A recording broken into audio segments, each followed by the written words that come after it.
आधीच्या व्हिडिओमध्ये आपण रेटिनोब्लास्टोमाची लक्षणं बघितली.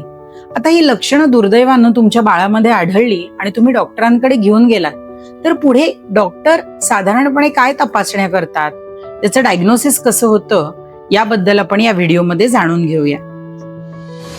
रेटिनोब्लास्टोमा सस्पेक्ट केला असेल किंवा शक्यता वर्तवली गेली असेल तर पहिल्यांदा ओपीडी मध्ये चेकअप केला जातो. त्यानंतर डोळ्याची सोनोग्राफी किंवा बी स्कॅन ज्याला म्हणतात तो केला जातो. त्यामध्ये डोळ्यामध्ये ऑब्व्हियसली दिसणारं काही मास किंवा गाठ आहे का याची तपासणी करून मग बाळाला आपण पूर्ण भूल देऊन बाळाचा तपास करतो.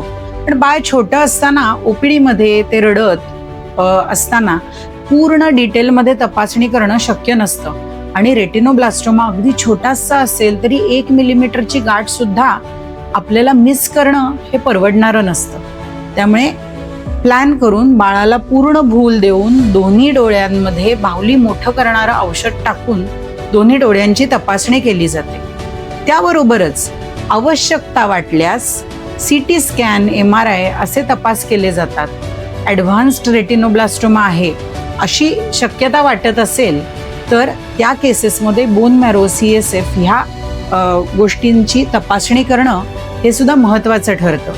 ह्या सगळ्या क्लिनिकल एक्झामिनेशन आणि तपासण्या ह्यांचे रिपोर्ट आल्यानंतर बाळाचा रेटिनोब्लास्टोमा कुठल्या ग्रेडचा आहे, डिसीज कुठल्या स्टेजपर्यंत गेलेला आहे ह्याची कल्पना येते आणि त्यानंतर रेटिनोब्लास्टोमाची ट्रीटमेंट सुरू होते.